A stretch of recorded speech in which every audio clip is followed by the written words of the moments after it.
Good morning, students. I coming to the question number 15 of NPO, not for profit organization. Following is the receipt and payment account of Krishna Junior College, Mahabadeshwar, for the year ended 31st of March 2020. Receipt and payment account दिया आपको, क्या लिखा है? For the year ended 31st of March 2020 लिखा है। इसका मतलब एकदम सीधे सीधे सीधे सीधे साफ है। इसका जो फाइनेंशियल ईयर है वो फाइनेंशियल ईयर है 1920, 2019-20 इसका फाइनेंशियल ईयर है। ओके, बैलेंस बीडी दिया है, ये ओपनिंग बैलेंस है, ये टेक्निकल भाषा है। बैलेंस बीडी जो है it is a technical language, लेकिन ये होता है ओपनिंग बैलेंस हमारी भाषा में। Tuition fees 1819, 1819 is your previous year, ये आपका पिछला साल है। पिछले साल के लिए आपको 7,000 क्या समझता है ना मुझे इस पे, मुझे इससे ये समझता है कि पिछले साल के 7,000 मिले, चालू साल के 70,000 मिले। फाइन कलेक्ट करके 4,000 मिले। Interest on bank deposit, admission fees, donation है, प्राइस डोनेशन मिला है जो प्राइस फंड के लिए है टू गवर्नमेंट ग्रांट। ठीक है, पेमेंट साइड में दिख रहा है आपको, बैंक ओवरड्राफ्ट दिख रहा है, सैलरीज दिया है टीचर को, ऑफिस स्टाफ को, बुक्स खरीदी है इन्होंने, उसके अंदर प्रिंटिंग है, stationery, office rent, repairs, sports expenses, annual gathering का इन्होंने एक्सपेंसेस किया है, किराया दिया है, रिपेयर किया। ठीक है, ओके, फर्नीचर भी इन्होंने कुछ खरीदा हुआ दिख रहा है। ओके, और cash in and cash advance दिया है। ठीक है, तो स्टूडेंट पहले क्वेश्चन तो पढ़ना बहुत जरूरी होता है। ठीक है, उसके बाद लिखा है additional information for the current year 1920 का आउटस्टैंडिंग फीस है 20,000। उसके बाद एडमिशन फीस को कैपिटलाइज करना है, सैलरी आउटस्टैंडिंग है, डेप्रिसिएशन लगाना है, और गवर्नमेंट ग्रांट को कैपिटलाइज करना है। आगे लिखा है असेट एंड लाइबिलिटीज ऑफ 1 अप्रैल की क्या थी वो आपको दी है। बिल्डिंग थी, फर्नीचर था, बुक्स थी, फर्नीचर था, और ट्यूशन फीस रिसीवेबल थी, और कुछ बैंक ओवरड्राफ्ट था। तो इस क्वेश्चन में क्या करना है, कहाँ से स्टार्ट करना है? तो क्या करना होगा, सबसे पहला काम यहाँ पे हमारा रहेगा, हमें ओपनिंग बैलेंस शीट बनानी होगी। वो मैंडेटरी है। क्यों मैंडेटरी है? क्योंकि जब तक आपके पास कैपिटल फंड नहीं रहेगा, आप करंट ईयर की यानी 1920 की बैलेंस शीट बना ही नहीं सकते। It is the mandatory requirement that कि हमें कैपिटल फंड दिया हुआ होना चाहिए था। यहाँ कैपिटल फंड नहीं दिया है, तो सबसे पहला काम है ओपनिंग बैलेंस शीट बनाना। ये क्वेश्चन काफी कठिन होने वाला है और थोड़ा टाइम भी ज्यादा लगने वाला है, क्योंकि इसमें ओपनिंग बैलेंस शीट सबसे पहले बनानी होगी। और जिस क्वेश्चन में ओपनिंग बैलेंस शीट बनानी है मतलब वो क्वेश्चन कठिन क्वेश्चन होता है। तो ओपनिंग बैलेंस शीट बनाने के लिए सबसे पहले आपको क्या करना है, आपको receipt and payment account and additional information से वो सारी आइटम ढूंढना है जिसका रिलेशन ओपनिंग बैलेंस शीट से होगा। सबसे पहली बात, ओपनिंग बैलेंस शीट की तारीख क्या रहेगी वो डिसाइड करेगा। रिसिप्ट एंड पेमेंट अकाउंट के नीचे लिखा है for the year ended of 31st March 2020। 31st मार्च 2020 को आपका ईयर फाइनेंशियल ईयर एंड हो रहा है, मतलब आपका फाइनेंशियल ईयर स्टार्ट कब होगा? 1 अप्रैल 2019 को स्टार्ट होगा। तो हमें जो ओपनिंग बैलेंस शीट बनानी होगी उसकी डेट क्या रहेगी? 1 अप्रैल 2019। ये मैंने आपको ओपनिंग बैलेंस शीट का प्रोफार्मा समय बचाने के लिए बना के रखा हुआ है। ठीक है, ओके। अब हम आएंगे क्वेश्चन में और हम इस रिसिप्ट एंड पेमेंट अकाउंट में से वो सारे आइटम को ढूंढेंगे जिसका रिलेशन पिछले साल से रहा होगा। सबसे पहला जो बैलेंस शीट दिख रहा है ना, ये कैश आपकी पिछले साल से ही आई हुई है। तो आप सबसे पहले आएंगे ओपनिंग बैलेंस शीट में, हम यहाँ लिखेंगे कैश इन हैंड। क्या लिखेंगे हम? कैश इन हैंड लिखेंगे। ओपनिंग बैलेंस शीट में हम कैश इन हैंड लिखते हैं।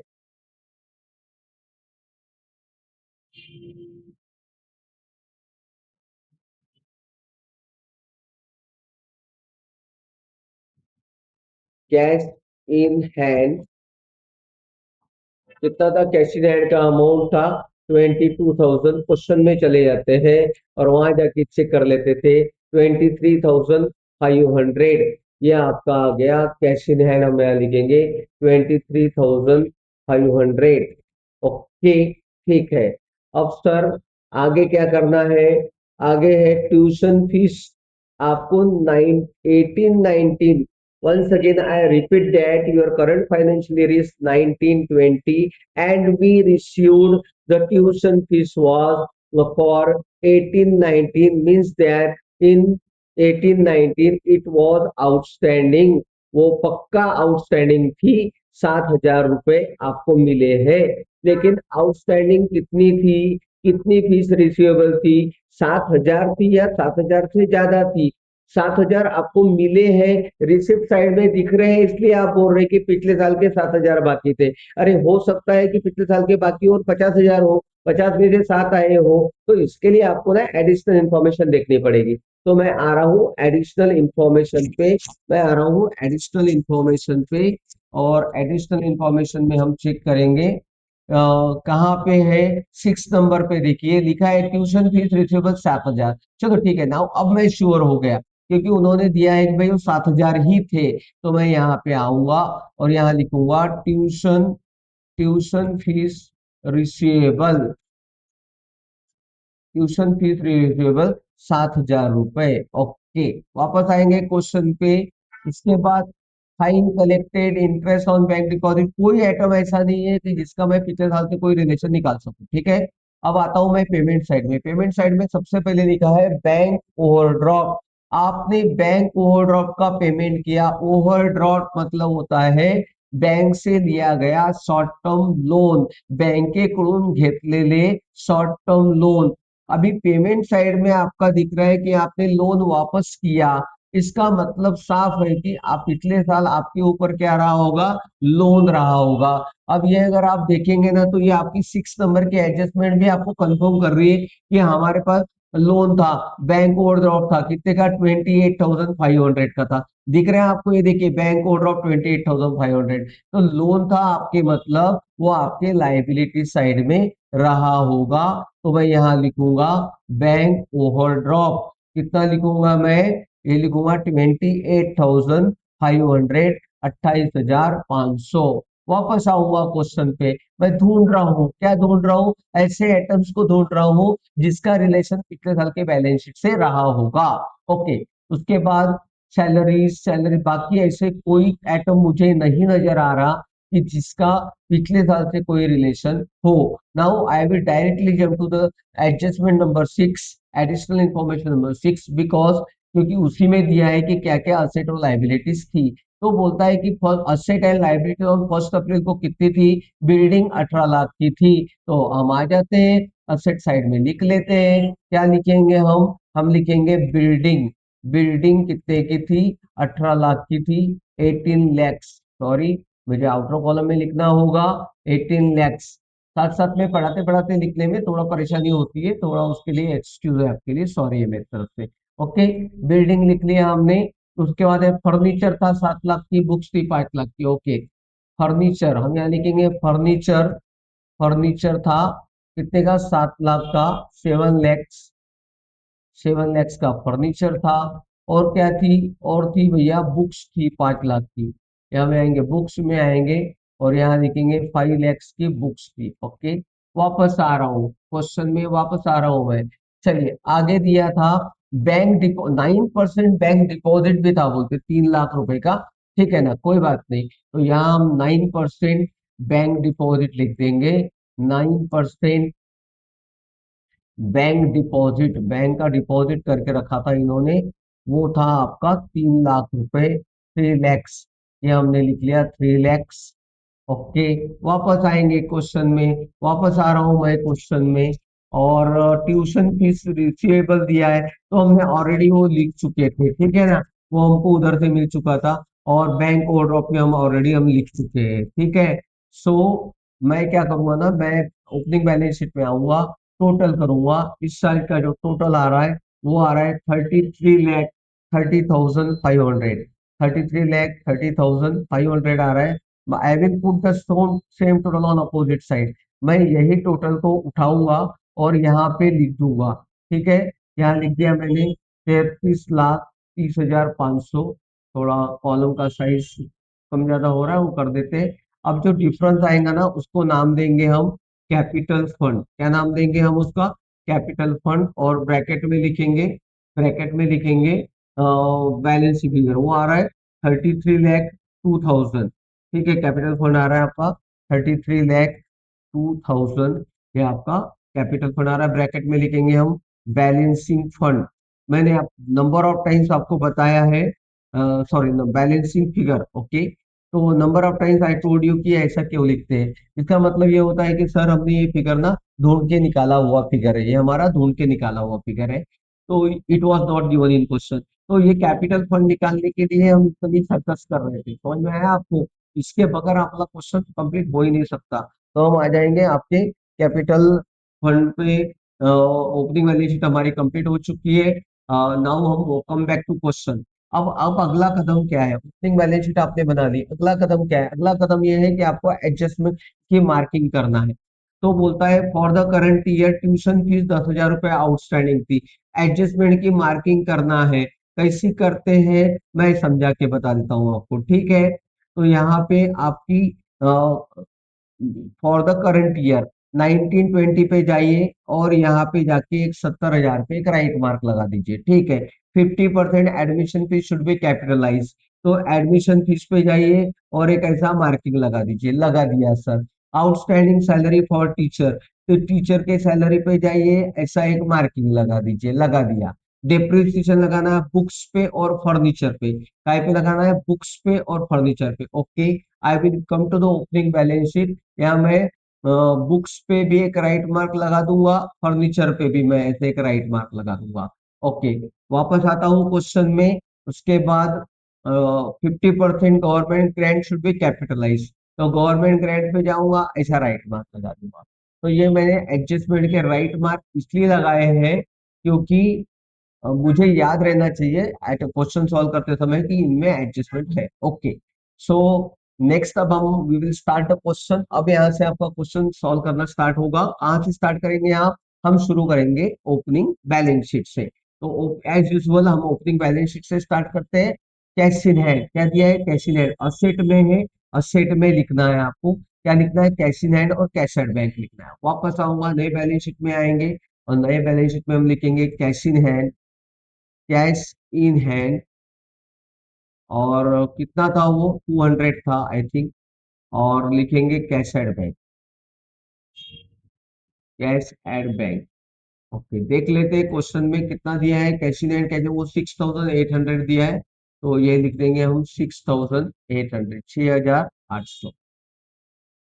वापस आऊंगा ओपनिंग बैलेंस शीट में। नेक्स्ट आइटम है मेरा ट्यूशन फीस रिसीवेबल, मतलब पिछले साल की बैलेंस शीट मुझे बोल रही है कि सर जी हमें 7,000 रुपए लेना है बच्चों से, बाकी है। तो ठीक है ना, जाके देखते हैं कि वो 7,000 रुपए आए कि नहीं आए। कहाँ से पता चलेगा? रिसिप्ट साइड बताएगी दोस्त आप, ठीक है ना? तो आ जाएंगे रिसिप्ट साइड में, वो पिछले साल के 7,000 रुपए मिल गए। वो 7,000 रुपये जो बाकी थे, रिसिवेबल थे, वो ते मिळाले। आता ती आपली काही असेट राहिली नाही, तो नए बैलेंस शीट में कंटिन्यू होगा क्या? नहीं होगा। ये 7,000 का फिगर आगे के बैलेंस शीट में कंटिन्यू नहीं होगा क्योंकि वो 7,000 रुपए आपको इस साल मिल गए। Now it is not more your asset, अब वो आपकी असेट नहीं बची। It's very simple. उसके बाद में आता हूँ बिल्डिंग। बिल्डिंग असेट में है, मैं उठा के बैलेंस शीट के असेट में लिख दूंगा बिल्डिंग। ये बिल्डिंग मैंने यहाँ लिख दी, बिल्डिंग हमने लिख दी यहाँ पे। अब अमाउंट लिखने के पहले मैं एक काम करूंगा, मैं चेक करता हूं कि बिल्डिंग में कोई चेंजेस किए हैं क्या। तो ये मुझे रिसिप्ट साइड पे देखना होगा कि कहीं यहाँ बिल्डिंग लिखा है क्या। पेमेंट साइड में जाके देखना होगा कि यहाँ कहीं बिल्डिंग लिखा है क्या। नहीं लिखा है सर जी। तो बिल्डिंग को ना आप सीधे आउटर कॉलम में यहाँ पे लाके लिख लो, अमाउंट चिपका दो। चेक करना होता है बेटा, वो चेक करना पड़ता कि आइटम में कोई चेंजेस है क्या। परचेस से रह सकती है, बता नहीं सकते कि है कि नहीं है, ठीक है? ओके, वापस आएंगे ओपनिंग बैलेंस शीट पे। देखिए स्टार्ट कैसे कर रहे हैं, ओपनिंग बैलेंस शीट से एक एक आइटम कवर करते ला रहे हैं, चेक करते जाते हैं हम कुछ गड़बड़ है क्या करके। नेक्स्ट है आपका फर्नीचर 7 लाख का। ओके सर, तो फर्नीचर में आ जाएंगे हम यहाँ पे बिल्डिंग के असेट में आ जाएंगे और हम यहाँ लिखेंगे फर्नीचर 7 लाख का, इनर कॉलम में लिखेंगे एडजस्टमेंट है। और क्या देखेंगे, और ये देखना है दोस्त आपको कहीं परचेज सेल तो नहीं है। तो यहाँ देखिए सेल ऑफ फर्नीचर दिख रहा है क्या? नहीं। पेमेंट साइड में देखो परचेस ऑफ फर्नीचर दिख रहा है क्या? हाँ दिख रहा है। खरीदा है, 40,000 का खरीदा है। तो फर्नीचर खरीदेंगे तो क्या होगा, पहले से आपके पास 7 लाख का फर्नीचर था, आपने 40,000 का फर्नीचर और खरीदा, तो फर्नीचर बढ़ेगा कि कम होगा? बढ़ेगा। तो हम क्या करना पड़ेगा, ऐड करेंगे कि लेस करेंगे? ऐड करेंगे। ऐड लिखेंगे परचेस, या लिखना है तो और अच्छे लिखना है तो लिख दो परचेज ड्यूरिंग द ईयर।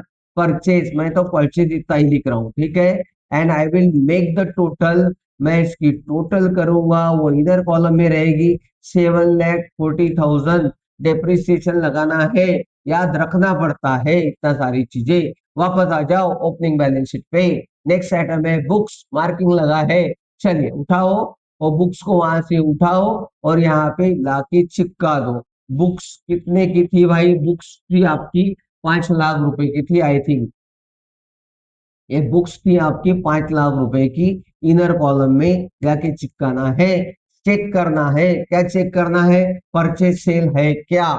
तो सर परचेज सेल दिख रही है क्या? रिसिप्ट साइड में देखो सेल ऑफ बुक्स है क्या? नहीं है। उसके बाद पेमेंट साइड में देखो बुक्स परचेज है क्या? हाँ सर है, दिख गया। एक साथ को परचेज किया, कितने का परचेज किया? 60 का। तो बुक खरीदा, बुक्स खरीदा, पहले से आपके पास बुक्स थी 5 लाख की, खरीदने से बुक्स बढ़ेगी या कम होगी? बढ़ेगी। बढ़ने के लिए क्या करना होता है मैथ्स में? ऐड करना पड़ता है। ऐड लिखेंगे, क्या लिखेंगे? ऐड परचेज किया, ठीक है, कितने की परचेज किया? 60,000 की। टोटल क्या करेंगे? टोटल हम इनर कॉलम में कर देंगे। ये हम टोटल कर दिया 5,60,000, 5,60,000, 5,60,000, 5,60,000, ठीक है। वापस आ रहे हैं अपन ओपनिंग बैलेंस में, वापस आ रहे हैं।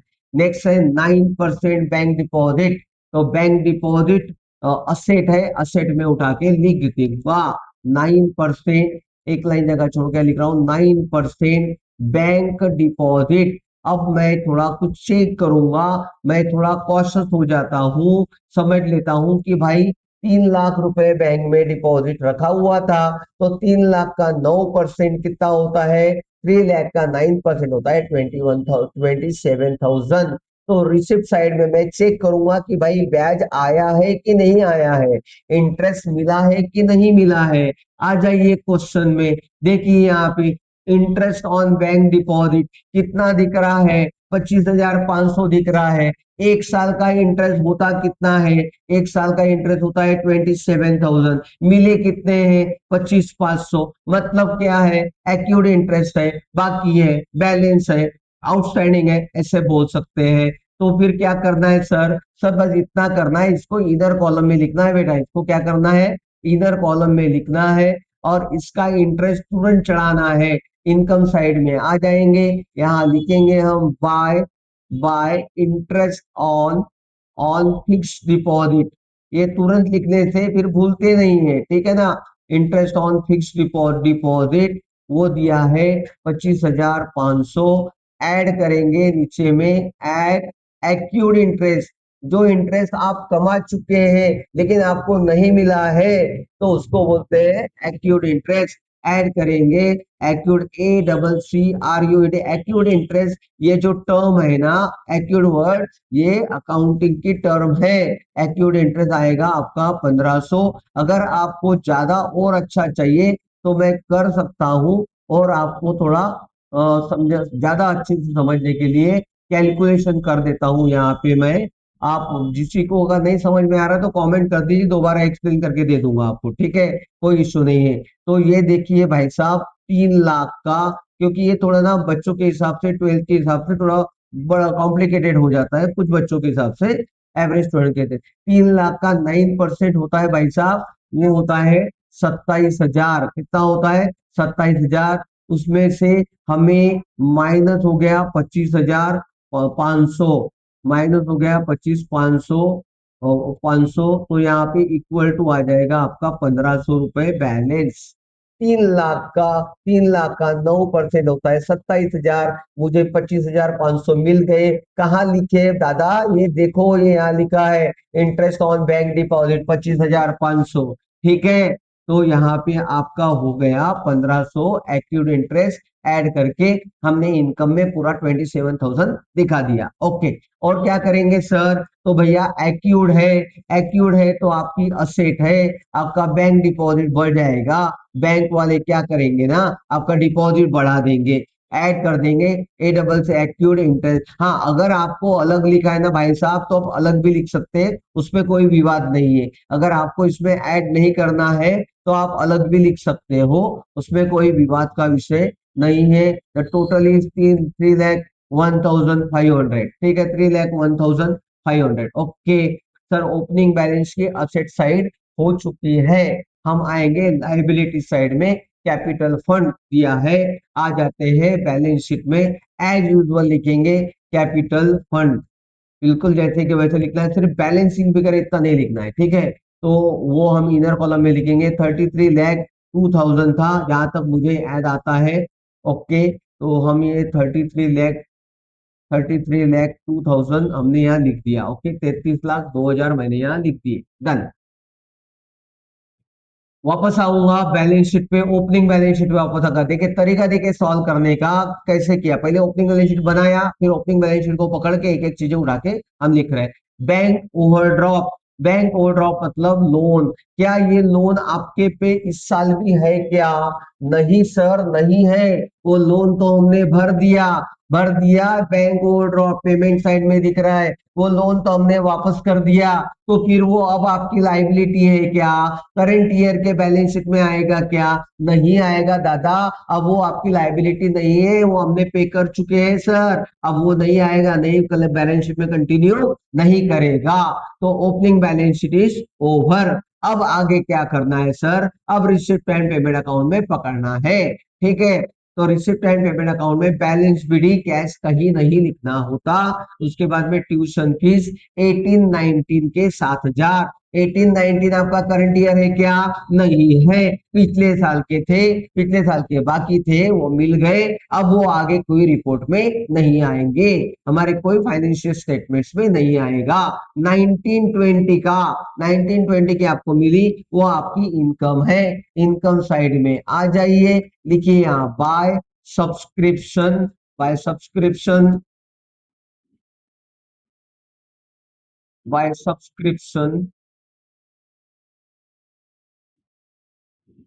70,000। इनर कॉलम में इसलिए लिख रहा हूं बेटा क्योंकि एडजस्टमेंट है उसके ऊपर। ठीक है ना, एडजस्टमेंट है उसके ऊपर। वापस आऊंगा क्वेश्चन में। बाद में है फाइन कलेक्टेड, कितना है? 4,000। ओके, इनकम साइड में हम यहाँ लिखेंगे बाय फाइन कलेक्टेड 4,000। लिख लिया 4,000। नेक्स्ट आइटम पे आएंगे हम। इंटरेस्ट ऑन बैंक डिपॉजिट हम ऑलरेडी लिख चुके हैं बेटा। ठीक है, admission fees. Okay, admission fees, चलो इनकम साइड में आ जाएंगे। हम यहाँ लिखेंगे बाय एडमिशन फीस। क्या इसके ऊपर कोई एडजस्टमेंट थी क्या? लेट मी चेक, एक बार मैं देख लेता हूँ बेटा। ठीक है, तो admission fees sir, yes marking तो थी। तो मार्किंग थी तो भैया इसको लिखना है इनर कॉलम में 12,000। समझ आ रहा आपको? उसके बाद आगे बढ़ेंगे। डोनेशन मिला है, काहे के लिए मिला है बाबा? वो मिला है प्राइस बांटने के लिए मिला है। तो वो रेवेन्यू इनकम नहीं है, वो कैपिटल इनकम है। तो उससे क्या होगा, उसको आपको प्राइस फंड में डालना पड़ेगा, उसका एक फंड बनाना पड़ेगा। जिसने भी आपको डोनेशन दिया 90,000 का, उसने बोला कि ये पैसे सिर्फ प्राइज बांटने के लिए यूज किए जाए, ये पैसे आप अपने टीचर की सैलरी बांटने में या किराया देने में यूज नहीं कर सकते। ये पैसे मात्र और मात्र आपको प्राइज देने में यूटिलाइज करने हैं। इसीलिए इसका मुझे फंड बनाना होगा। और मैं लाइबिलिटी साइड में आ जाता हूं और मैं यहां लिखूंगा प्राइस फंड। ठीक है ना, उसका बन गया फंड, वो डोनेशन जो मिला था उसका बन गया फंड, प्राइस फंड 90,000। वापस आ रहा हूँ क्वेश्चन में। ओके, थोड़ा लैग लेता है, उस सिस्टम में होता प्रॉब्लम। ठीक है, कोई बात नहीं, वो ज्यादा क्लियरिटी है इसलिए हम लोगों ने वैसा किया है, पीडीएफ डायरेक्टली लिया है तो टाइम होता है थोड़ा लो होने में। उसके बाद है गवर्नमेंट ग्रांट। गवर्नमेंट ग्रांट, सरकार से ग्रांट मिली, इनकम है, एडजस्टमेंट भी है, ठीक है, कोई बात नहीं। हम यहाँ लिखेंगे by government, by government grant.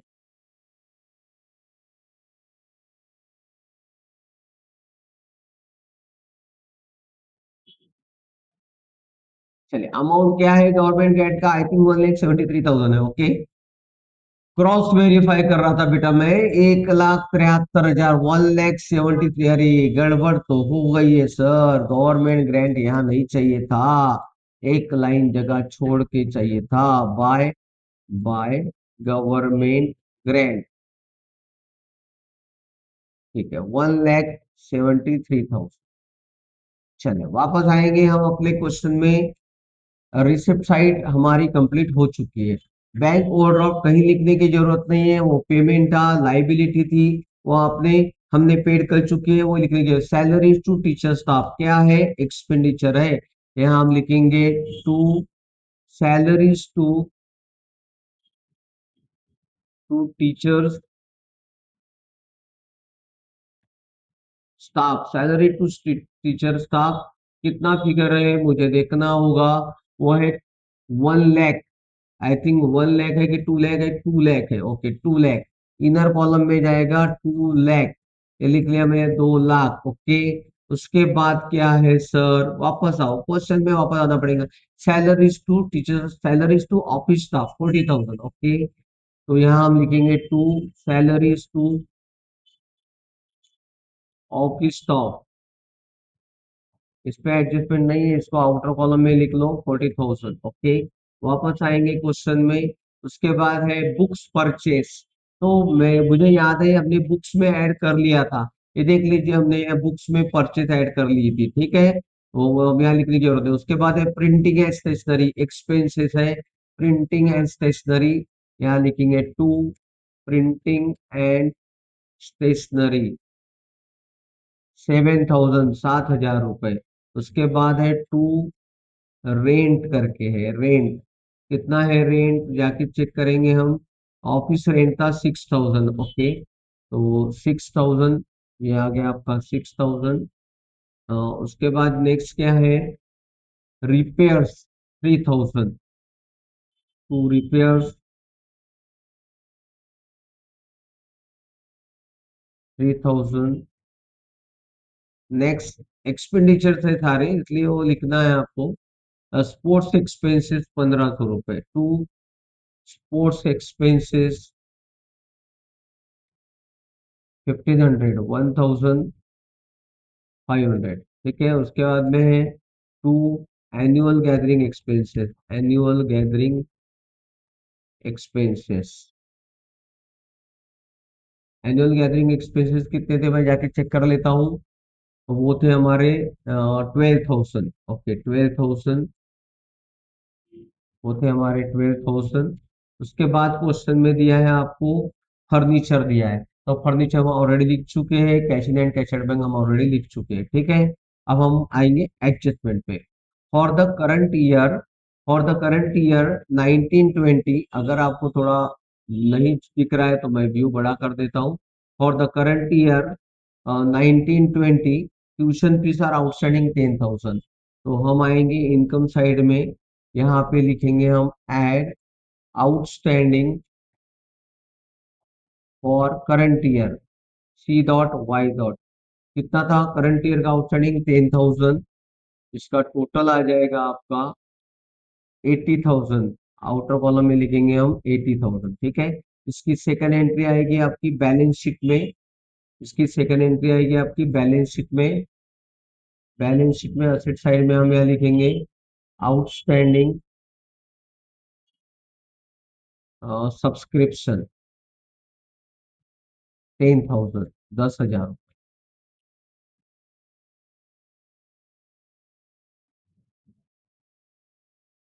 10,000। Okay, come back to question. Question में वापस आएंगे। 50% एडमिशन फीस को कैपिटलाइज करना है, वापस आ जाएंगे। एडमिशन फीस कहाँ लिखा है आपने? ये लिखा था, यहाँ लिखेंगे हम लेस 50% कैपिटलाइज। मैं आपको इसके पहले भी बता चुका हूँ, कैपिटलाइज करना का मतलब एकदम सिंपल है। कैपिटलाइज करना मतलब कैपिटल में जाके कैपिटल फंड में ऐड कर देने का। 6,000 रुपये आप माइनस कर दीजिए, इसका बाहर आएगा आपका 6,000, 6,000। इसकी सेकंड एंट्री आप क्या करेंगे, आप बैलेंस शीट में जाइए, कैपिटल फंड में यहाँ ऐड कर दीजिए। ऐड, क्या लिखेंगे, add of admission fees. Okay, कितना था वो, 6,000 था। ये लिख दिया आपने 6,000। Okay, come back to the question, वापस आएंगे क्वेश्चन में। Outstanding salary to teacher, outstanding salary to teachers 12,000। तो सैलरी टू टीचर था, ये हमारा यहाँ था सैलरी, यहाँ पे लिखेंगे हम ऐड आउटस्टैंडिंग।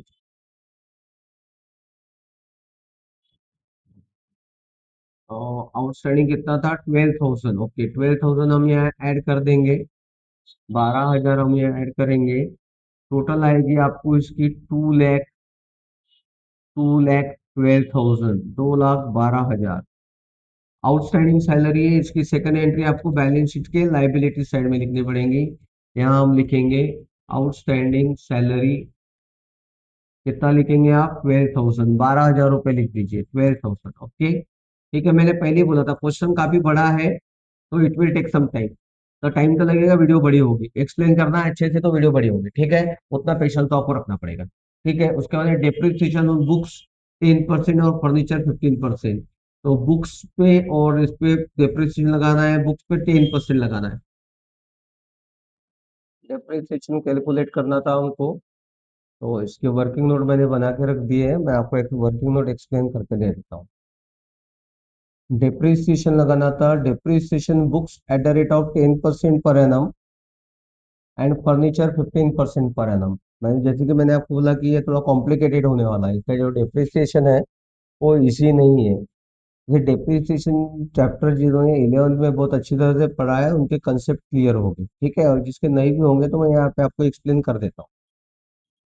डेप्रिसिएशन का मैंने वर्किंग नोट बनाया। अब आपके पास जो बुक्स था, बोलता है कि depreciation on books at the rate of 10% per annum. तो ओपनिंग बैलेंस शीट में देखिए आपके पास बुक्स पहले से थी, कितनी की थी, 5 लाख रुपए की थी। तो 5 लाख रुपए के ऊपर 5 लाख पर हम 10% लगाएंगे। 10% क्यों लगाएंगे, क्वेश्चन में दिया है कि 10% लगाओ, तो 10% हम लगाएंगे, वो आएगा 50,000। और और क्या सर, और ये है कि आपने इस साल और बाय किया, कितने की बाय की बुक्स अपने, 60,000 की। तो आपने क्या डेट में बाय करी, कौन से तारीख को आपने बाय करी, 1/7/2019 को। तो इसके ऊपर 9 मंथ का डेप्रिसिएशन लगाना पड़ेगा, ठीक है, इसलिए मैंने बोला था कि यहाँ पे डेप्रिसिएशन थोड़ा कॉम्प्लिकेटेड होने वाला है, ठीक है, थोड़ा कठिन होने वाला है। तो 60,000 रुपए पर आप लगाएंगे का डेप्रिसिएशन, तो थोड़ा कॉम्प्लिकेटेड ना हो, इसलिए मैंने आपको आपके लिए वर्किंग नोट बना के रख दी थी। तो ये वर्किंग नोट देख लीजिए, on 60,000 at the rate of 10% for 9 month. अब सर 9 मंथ क्यों लगा है, क्योंकि आपने जो बाय किया है 1 जुलाई को बाय किया, तो आप जुलाई से 1 जुलाई से आप 31 मार्च तक गिनते जाइए, कितना होगा, 9 मंथ होंगे, जुलाई अगस्त सितंबर अक्टूबर नवंबर दिसंबर जनवरी फरवरी मार्च, कितने महीने होंगे, 9 मंथ। सो 9 महीने का डिप्रिसिएशन लगाना पड़ेगा आपको। सो 60,000 पे 10% होता है 6,000, मल्टीप्लाइड बाय 9/12 होगा, डिवाइडेड बाय 12 कर देने से क्या होगा, एक महीने का पता चलेगा, उसको मल्टीप्लाइड बाय 9 कर दीजिए, आपका आ गया 4,500। तो टोटल डिप्रिसिएशन आपका बुक्स पे हो जाएगा 54,500। चलिए बैलेंस शीट में आ जाते हैं हम। बुक्स पे हमने डिप्रिसिएशन लिख चुके हैं, यहाँ पे हम लिखेंगे लेस डिप्रिसिएशन 54,500। और इसका जो सब्सट्रैक्शन आएगा, वो सब्सट्रैक्शन को हम इनर कॉलम में लिख लेंगे, इसको मैं अंडरलाइन कर लेता हूँ। तो इसका सब्सट्रैक्शन आने वाला है 5,05,000, 5,05,500 इसका सब्सट्रैक्शन आने वाला है, ठीक है। ओके सर, और एक डेप्रिसिएशन है काय के ऊपर है, फर्नीचर के ऊपर, तो हम यहाँ लिख लेंगे फर्नीचर के ऊपर हम यहाँ लिख लेंगे depreciation for the less depreciation, DEPRECIA या डेप्रिसिएशन। अब फर्नीचर का भी ऐसी है, आपके पास पहले का फर्नीचर कितना था, 7 लाख था, तो 7 लाख पे पूरे साल भरे का डेप्रिसिएशन लगाना पड़ेगा। ठीक है, पूरे साल भरे का डिप्रिसिएशन आपको 7 लाख पे लगाना पड़ेगा। और आपने जो परचेज किया था, 40,000 का परचेज किया था, पता है आपको कब परचेज किया था? क्वेश्चन में जाइए देखिए, कब परचेज किया था सर हमने? तो हमने ये परचेज किया था 1 जनवरी को, फर्नीचर परचेज किया था 1 जनवरी। तो इस पर आपको 3 महीने का डिप्रिसिएशन लगाना पड़ेगा। वर्किंग नोट मैंने बना के रखी है, मैं एक्सप्लेन कर देता हूँ। ऑन ₹7 लाख, 7 लाख के ऊपर 15% लगेगा, वो आएगा 1,05,000। और जो 40,000 का आपने बाय किया था उस पे 3 महीने का लगेगा, 15,000 पर मंथ 3 महीने का आएगा।